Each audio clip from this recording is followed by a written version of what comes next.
Bonjour à tous et bienvenue sur cette nouvelle méditation.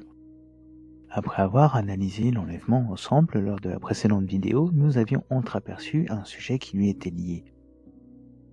Si nous y réfléchissons et que la tribulation correspond au temps de Sodome et Gomorrhe, il devient compréhensible que l'Éternel laisse des témoins dans ce dernier temps de patience. Une patience dont nous avions déjà parlé et qui va nous permettre de voir l'amour de Dieu pour les hommes se révéler. Lui qui ne désire pas que les hommes périssent, mais reviennent de leur voie et soient sauvés. Ces deux témoins sont en sorte un mystère et nous allons tenter ensemble de soulever le voile sur plusieurs points les concernant.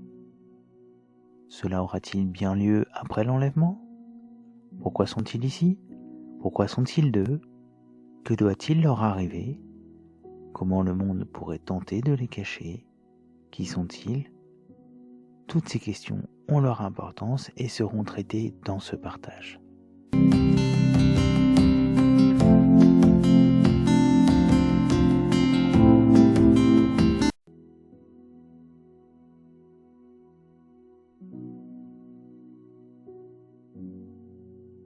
Je terminais la précédente vidéo en disant que les deux témoins seraient présents après l'enlèvement.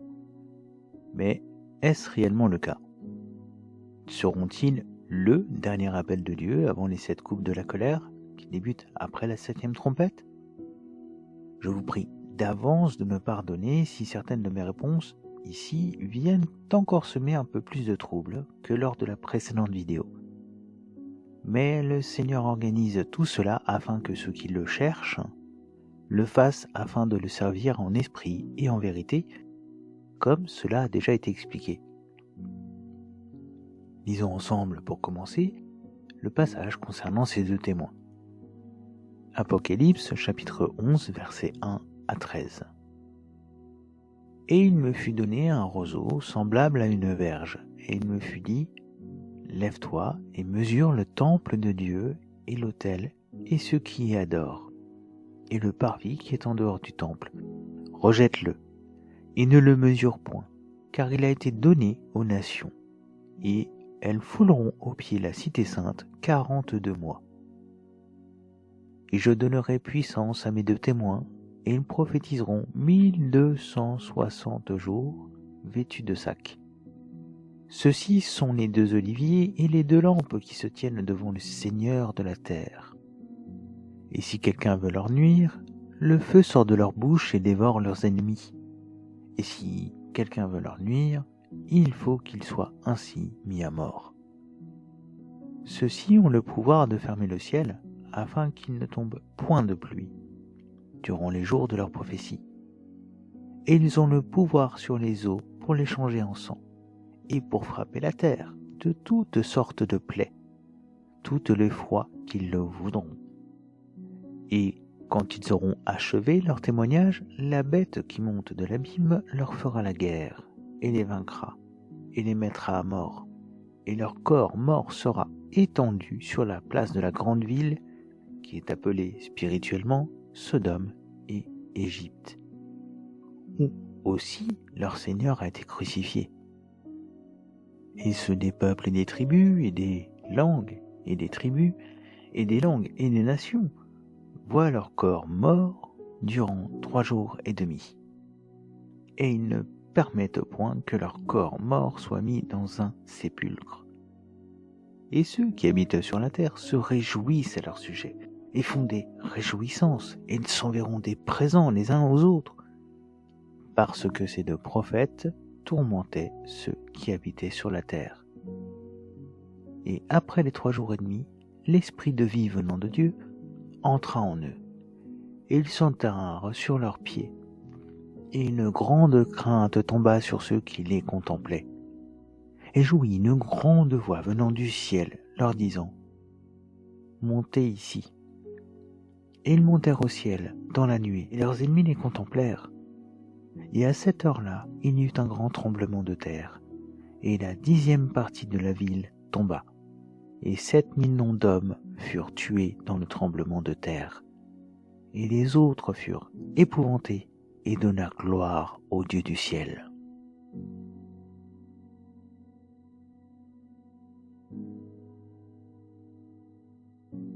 Apocalypse, chapitre 1, verset 9, partie A. Moi, Jean, qui suis votre frère et qui ai part avec vous à la tribulation et au royaume et à la patience en Jésus-Christ. Le temps de la patience de Dieu, comme tout parent, a une limite. Cette limite peut paraître longue à certains, trop courte pour d'autres, mais elle existe. Et Dieu, dans cette même patience, nous a prévenus à travers ceux qui ont part au royaume, à la tribulation, et à cette même patience de Dieu. Au moment du déluge, nous pourrions penser que la patience de Dieu avait atteint son comble, et pourtant cela fait 4000 ans depuis. Qu'est-ce qui a changé? Le sacrifice de Yeshua Jésus, et l'offre faite au monde de se repentir et revenir vers le Créateur de l'univers en reconnaissant nos fautes, sa sainteté et en acceptant son offrande expiatoire faite à notre place. Sans ce sacrifice, et la résurrection attestant ce dernier, Dieu aurait vraisemblablement déjà laissé le déluge de feu avoir lieu. Mais la patience est la preuve de son amour et son désir que le plus grand nombre soit sauvé. Apocalypse, chapitre 9, versets 20 à 21.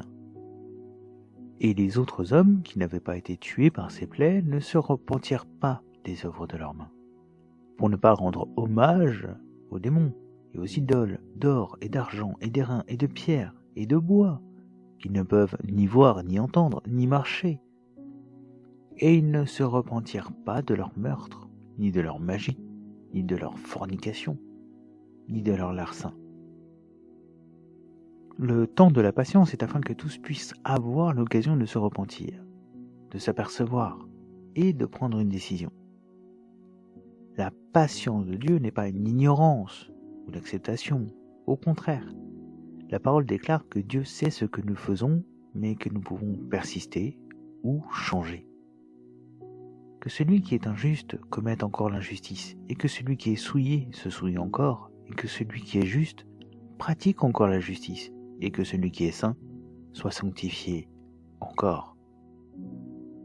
Un choix qui déterminera si nous pouvons entrer dans la maison comme le fils prodigue, ou si nous resterons à garder les cochons en vivant dans leur aire de jeu, avec les regrets de ne pas avoir su saisir la grâce qui nous était offerte. Apocalypse, chapitre 10, versets 5 à 7. Et l'ange que j'avais vu se tenir sur la mer et sur la terre leva sa main droite vers le ciel, et jura par celui qui vit au siècle des siècles, lequel a créé le ciel et les choses qui y sont, et la terre et les choses qui y sont, et la mer et les choses qui y sont, qu'il n'y aurait plus de délai, mais qu'au jour de la voix du septième ange, quand il sera sur le point de sonner de la trompette, le mystère de Dieu aussi sera terminé, comme il en a annoncé la bonne nouvelle à ses esclaves, les prophètes. Il y a bien un temps marquant la fin de la patience, comme cela fut aussi le cas avant le déluge. Car Enoch, avant d'être enlevé, donna un nom bien spécifique à son fils, sur lequel nous reviendrons plus tard, afin de laisser un avertissement et un témoignage du temps de la fin, par la parole reçue du Créateur. Si le Seigneur doit revenir, c'est pour fermer la porte de la grâce, comme nous l'avons déjà vu, et appris à travers la parabole du roi parti se faire couronner à l'étranger et revenant régner sur son royaume. Les deux témoins sont donc un marqueur de cette fin de la patience de Dieu avant la révélation finale du Fils de l'homme en tant que roi des rois, lors de son retour sur terre. Les deux témoins sont un temps donné aux hommes avec un marqueur, une visibilité, sans la moindre confusion, comme nous le verrons ensemble dans la suite de cette méditation. Nous allons dans cette partie regarder à la durée indiquée dans les versets que nous venons de lire et réfléchir à la possibilité que l'enlèvement ait pu avoir lieu avant ou après. Dans la série de films dont nous avions parlé, Left Behind, la réponse, l'interprétation de l'auteur est claire. L'enlèvement a eu lieu avant et les témoins apparaissent après. Mais est-ce la seule possibilité? Apocalypse chapitre 11 verset 3. Et je donnerai puissance à mes deux témoins, et ils prophétiseront 1260 jours, vêtus de sacs. 42 mois soit 3 ans et demi, c'est la durée où les nations fouleront Jérusalem, Yerushalayim au pied. 1260 jours. Pour la durée, c'est fait. Vous voulez un peu plus de détails? Que font réellement 1260 jours? Une année faisant 365 jours, nous omettrons les années bissextiles dans le calcul, et en divisant la durée par ce nombre, nous obtenons approximativement 3,45 années, soit presque 3 ans et demi. Cela pourrait nous faire penser au timing de la dernière semaine de la révélation reçue par Daniel qui n'a pas encore eu lieu. Daniel, chapitre 9, verset 27. Et il confirmera une alliance avec la multitude pour une semaine, et au milieu de la semaine, il fera cesser le sacrifice et l'offrande. Et à cause de la protection des abominations, il y aura un désolateur, et jusqu'à ce que la consomption et ce qui est décrété soit versé sur la désolée. C'est une référence à la tribulation de cette année. La dernière des 70 semaines annoncées à Daniel, les deux témoins seraient donc présents pratiquement jusqu'au temps de la révélation par l'Antéchrist de son désir de se faire passer pour le Créateur. 2 Thessaloniciens, chapitre 2, versets 3 à 4. Que personne ne vous séduise en aucune manière, car ce jour-là ne viendra pas que l'apostasie ne soit arrivée auparavant, et que l'homme de péché n'ait été révélé, le fils de perdition, qui s'oppose et s'élève contre tout ce qui est appelé Dieu, ou qui est un objet de vénération, en sorte que lui-même s'assiera au temple de Dieu, se présentant lui-même comme étant Dieu. Un timing précis, sans date, mais laissant peu de doute sur l'ordre des choses et sur la saison, comme nous l'avons vu lors de l'étude sur le mariage galiléen, le Seigneur ne nous abandonne pas et ne nous laisse pas dans l'ignorance de ce qui nous est nécessaire. Un peu plus loin, Daniel poursuit toutefois les informations sur la fin de cette semaine, afin d'encourager ceux qui la vivront, voire même auront la chance de la traverser. Ce même passage nous rappelle que doit être enlevé celui qui retient cet antéchrist. J'avais parlé de l'Église. Certains parlent de l'Esprit de Dieu. Mais qui convaincrait alors de pécher le monde? Qui pousserait les gens à se rebeller et endurcir leur cœur si l'Esprit n'est plus là, ni l'Église? Daniel, chapitre 12, versets 10 à 12. Plusieurs seront purifiés, et blanchis, et affinés, et les méchants agiront méchamment, et aucun des méchants ne comprendra. Mais les sages comprendront. Et depuis le temps où le sacrifice continuel sera ôté, et où l'abomination qui désole sera placée, il y aura 1290 jours. Bienheureux celui qui attend, et qui parvient à 1335 jours. Continuons donc les calculs. 1290 jours font environ 3,53 années, ce qui, avec le total de 1260 jours, nous replace devant les 7 ans de la tribulation. Nous verrons donc que, même dans la seconde partie, l'Éternel, malgré le jugement sur les hommes mauvais, tirera du feu des hommes et encourage, par avance, ceux qui iront au bout des 1335 jours, 45 de plus que le temps où sera placée l'abomination, car ils verront celui qui apporte le salut sous ses ailes. Ceci est ma déduction de l'utilisation du mot bienheureux. Mais nous n'avons toujours pas répondu à notre question de départ, à savoir si les deux témoins seraient présents avant ou après l'enlèvement. La suite du texte les concernant nous donne quelques indications supplémentaires afin de pouvoir répondre à cette question. Et un passage lu un peu plus tôt nous a donné un début de piste que nous allons donc ici poursuivre. Apocalypse chapitre 11 versets 14 à 18.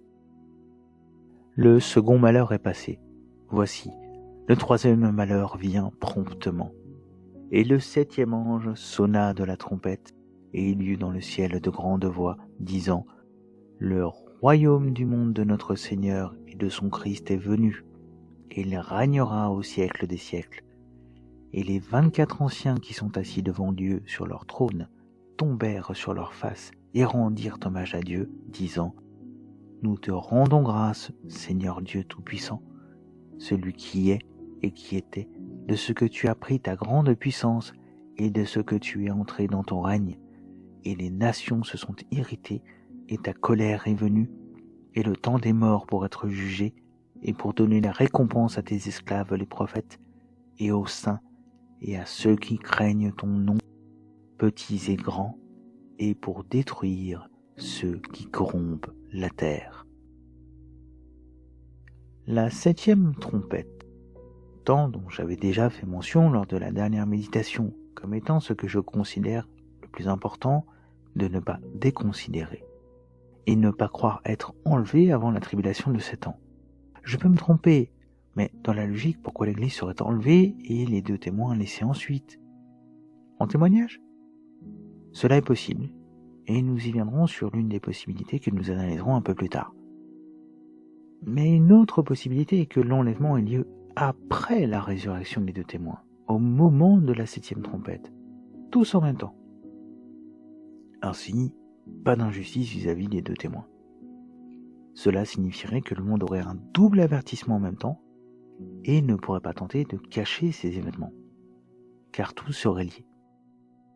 Le livre des Révélations étant empli de mystères, ce timing est, de ma part, une déduction, et je me répète, mieux vaut être prêt à tout et pouvoir se tenir debout lors du retour du Seigneur Yeshua Jésus, que n'être prêt à rien et abandonner la foi quand la tribulation surviendra. Nous parlons de l'éternité de notre âme. Nous ne sommes pas dans un jeu, ces moments sont importants à repérer.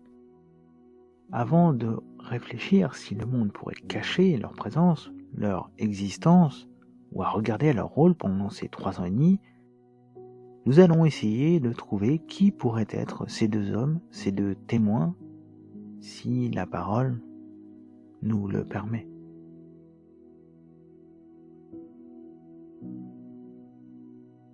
Une analyse en 3 parties, car nous avons 3 possibilités. 3 couples de candidats potentiels, et nous analyserons au passage la probabilité, selon moi, les concernant. Et nous terminerons sur ce que je pense le plus probable, avec les raisons me poussant à penser ainsi. Reprenons en premier le passage nous les décrivant, ainsi que les miracles que le Seigneur les autorisera à réaliser. Apocalypse chapitre 11, versets 3 à 6. Et je donnerai puissance à mes 2 témoins, et ils prophétiseront 1260 jours, vêtus de sacs. Ceux-ci sont les 2 oliviers et les 2 lampes qui se tiennent devant le Seigneur de la terre. Et si quelqu'un veut leur nuire, le feu sort de leur bouche et dévore leurs ennemis. Et si quelqu'un veut leur nuire, il faut qu'il soit ainsi mis à mort. Ceux-ci ont le pouvoir de fermer le ciel, afin qu'il ne tombe point de pluie durant les jours de leur prophétie. Et ils ont pouvoir sur les eaux pour les changer en sang, et pour frapper la terre de toutes sortes de plaies, toutes les fois qu'ils le voudront.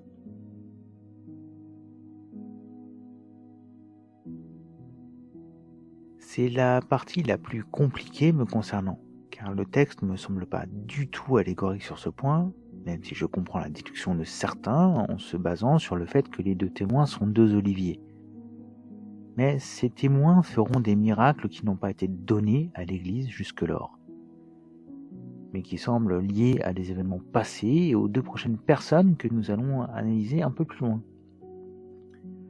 Je termine sur ce point, certains sauront mieux que moi essayer de vous convaincre avec une explication de l'enlèvement par exemple, et je ne le ferai pas. Car cette hypothèse me semble fausse.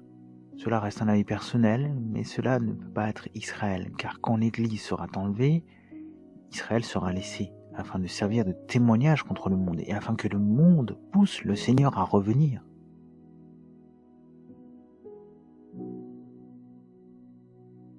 Reprenons pour justifier cette hypothèse 2 passages qui nous permettent de comprendre pourquoi certains ont cette pensée. Regardons ce qui les caractérise.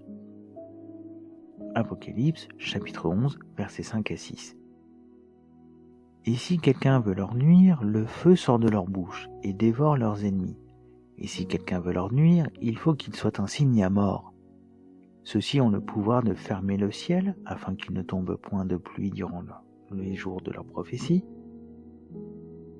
Et ils ont pouvoir sur les eaux pour les changer en sang, et pour frapper la terre de toutes sortes de plaies, toutes les fois qu'ils le voudront.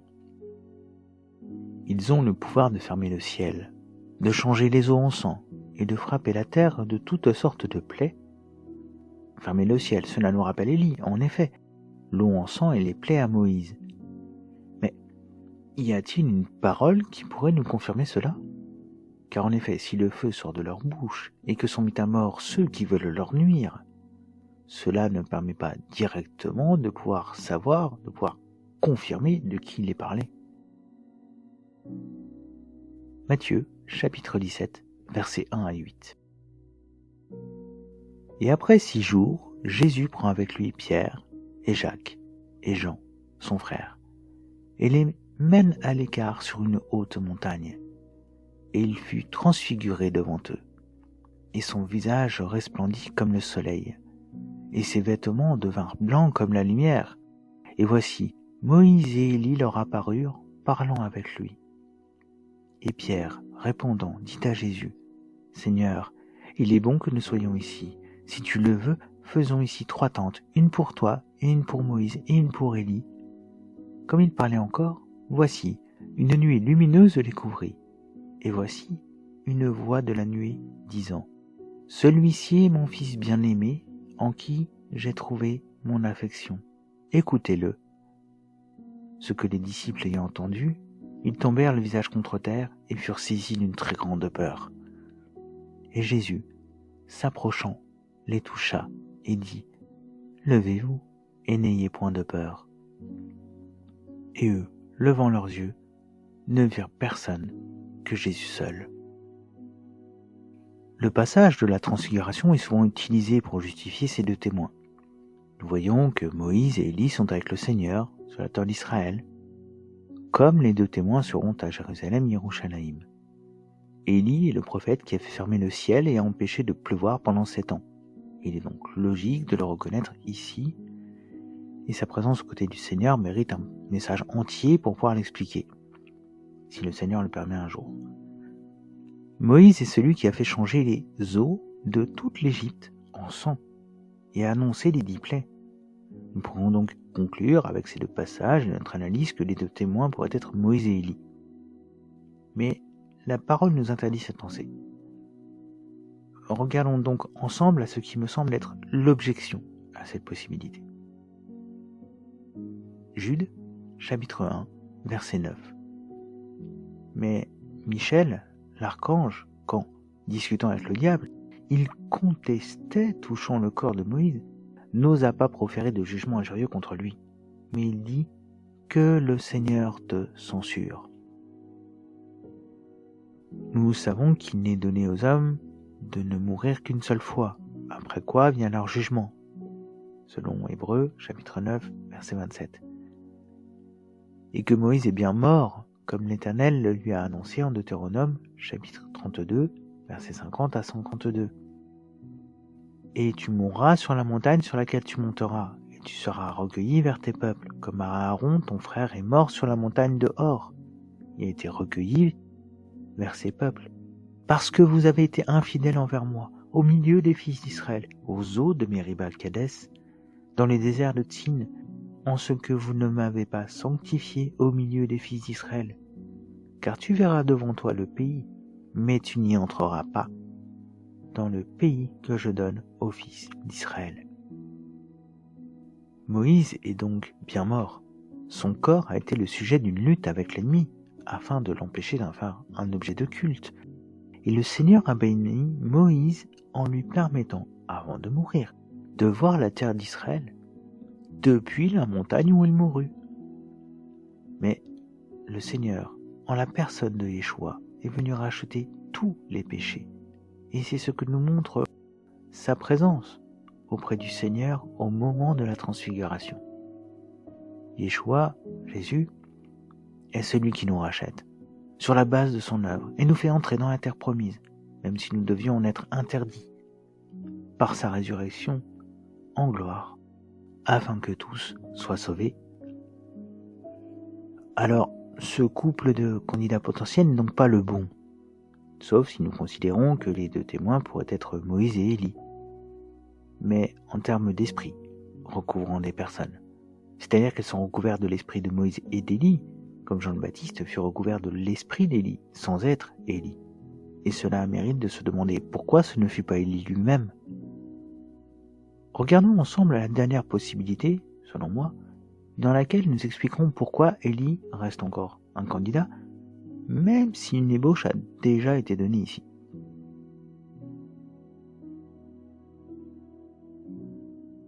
Commençons par le candidat sur lequel il ne semble pas y avoir de débat, de doute, car il est écrit en Apocalypse chapitre 11, versets 7 à 13, qu'ils seront mis à mort, empêchés d'être mis au sépulcre, afin de faire un affront face à Christ, mais ressusciteront aux yeux de tous.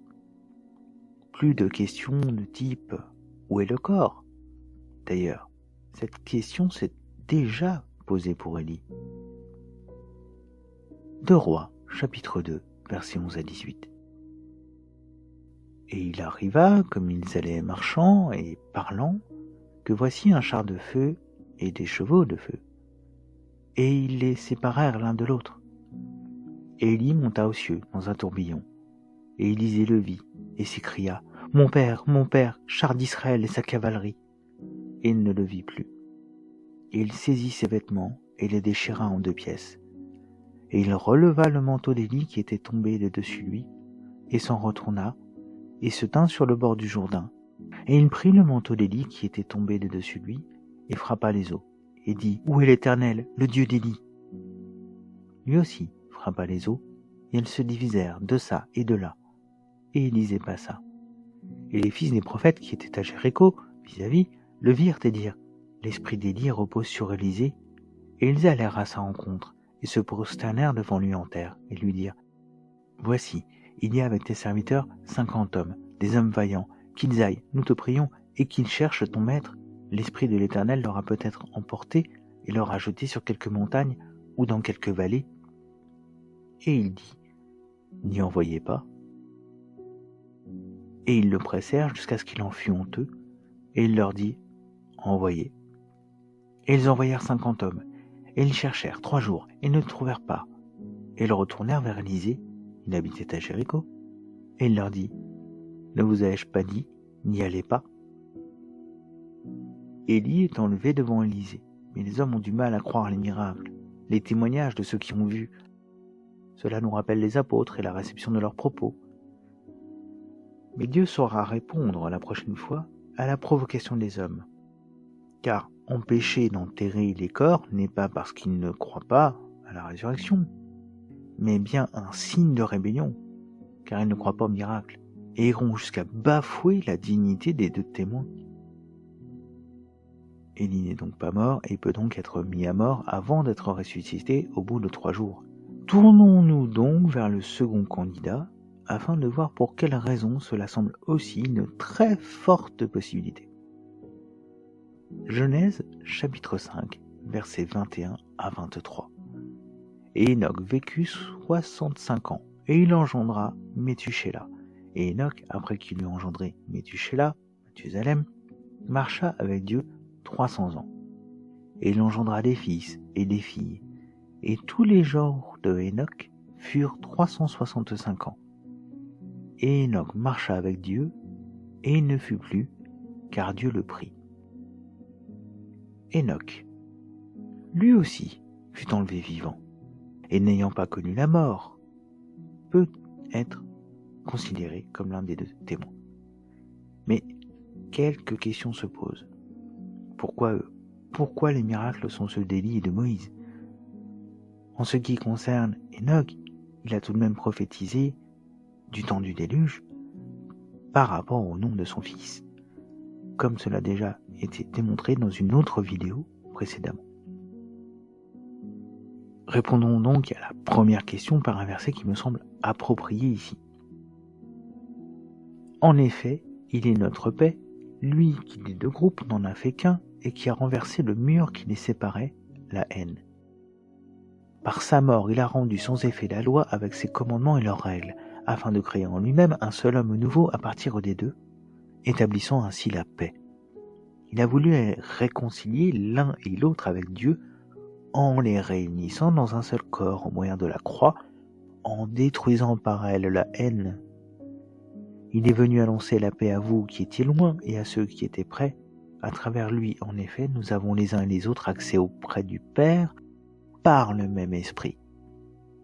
Éphésiens, chapitre 2, versets 14 à 18. Pourquoi eux?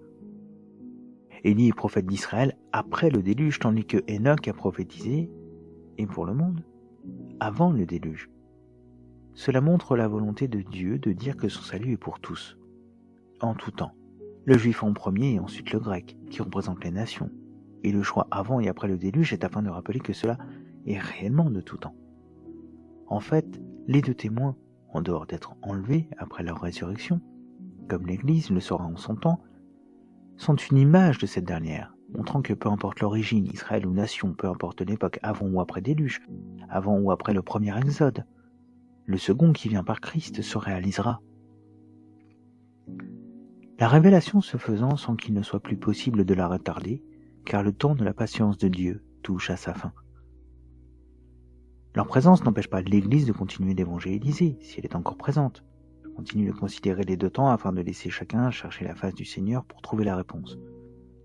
Au contraire, si les deux sont en même temps, cela est un encouragement supplémentaire à l'Église de la fidélité de son époux. Pourquoi les miracles sont ceux d'Élie et de Moïse?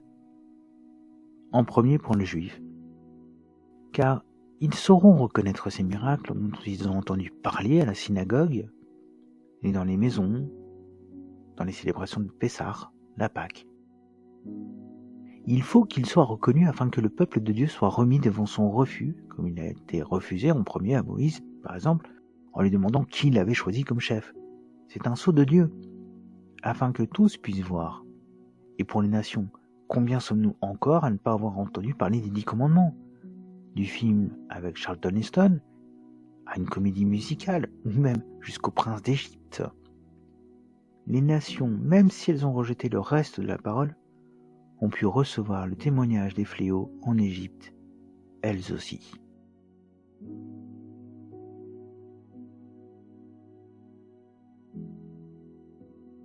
Hébreux, chapitre 11, verset 7. Par la foi, Noé, étant averti divinement des choses qui ne se voyaient pas encore, craignit et bâtit une arche pour la conservation de sa maison. Et par cette arche, il condamna le monde et devint héritier de la justice qui est selon la foi. Si vous êtes encore ici sur cette vidéo à cet instant, la réponse est déjà claire pour vous, afin de servir de témoignage. Mais pourquoi? Parce qu'il est fort possible que la voix de l'Église soit devenue inaudible, mais aussi afin de juger la fausse religion qui s'en vient et qui prépare le terrain aux pires hérésies. Mais pourquoi alors ces deux témoins? En réponse à la demande d'Abraham. Je sais que cela peut paraître un peu complexe, mais lisons ce qui a résulté de cette prière spéciale adressée à l'Éternel alors qu'il allait juger Sodome et Gomorrhe. Genèse chapitre 19, versets 12 à 14. Et les hommes dirent à Lot, « Qui as-tu encore ici? Gendre, et tes fils, et tes filles, et tout ce que tu as dans la ville, fais-les sortir de ce lieu, car nous allons détruire ce lieu, car leur cri est devenu grand devant l'Éternel. Et l'Éternel nous a envoyés pour le détruire. » Et Lot se sortit, et parla à ses gendres qui avaient pris ses filles, et dit, « Levez-vous, sortez de ce lieu, car l'Éternel va détruire la ville. » Et il sembla aux yeux de ses gendres qu'ils se moquaient. Qui d'autre qu'Élie, qui se pensait seul à son époque, et Enoch, qui a connu une époque où le péché allait atteindre un comble pour servir de témoin à l'époque où le péché atteindra un tel comble qu'il ne fut jamais connu de période telle dans l'histoire de toute la création. Ces hommes qui ont su résister, écouter le Seigneur, obéir à sa voix au point d'être enlevés vivants en témoignage de la grâce du Seigneur envers ses serviteurs. Ces deux témoins sont ici pour appeler le monde à se repentir avant qu'il ne soit trop tard, marqueur de la fin du temps de la patience de Dieu envers les hommes. dernière grâce avant la fermeture de la porte de l'arche Machiar, Christ. Peu importe alors de savoir le temps où ils seront présents, mais bien de les remarquer comme l'enlèvement de l'Église.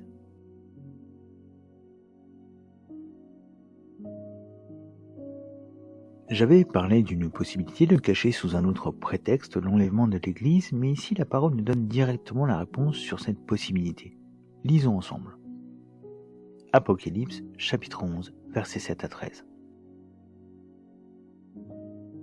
Et quand ils auront achevé leur témoignage, la bête qui monte de l'abîme leur fera la guerre et les vaincra, et les mettra à mort. Et leur corps mort sera étendu sur la place de la grande ville, qui est appelée spirituellement Sodome et Égypte, où aussi leur Seigneur a été crucifié. Et ceux des peuples et des tribus et des langues, et des tribus et des langues et des nations voient leur corps mort durant 3 jours et demi, et ils ne permettent point que leur corps mort soit mis au sépulcre. Et ceux qui habitent sur la terre se réjouissent à leur sujet et font des réjouissances. Et ils s'enverront des présents les uns aux autres, parce que ces 2 prophètes tourmentaient ceux qui habitent sur la terre. Et après les 3 jours et demi, l'esprit de vie, venant de Dieu, entra en eux, et ils se tinrent sur leurs pieds, et une grande crainte tomba sur ceux qui les contemplaient.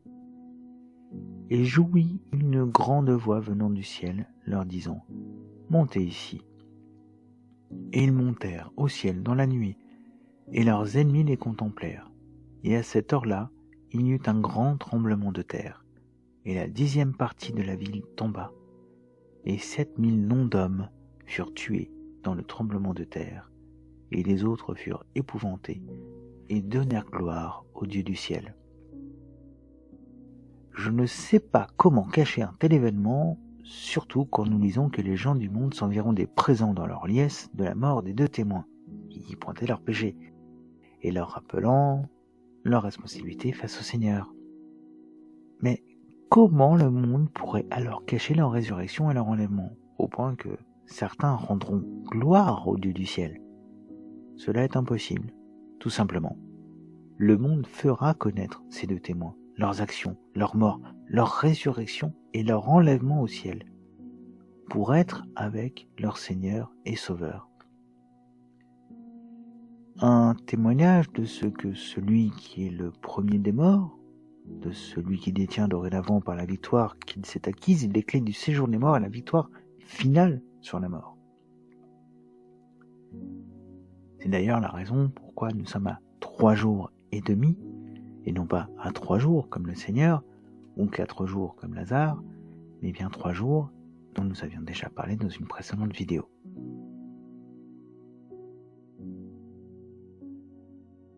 C'est une possibilité que nous avions entrevue et qui pourrait laisser un temps sans Église, et chacun de ceux encore présents devant un temps que le monde n'aura jamais connu.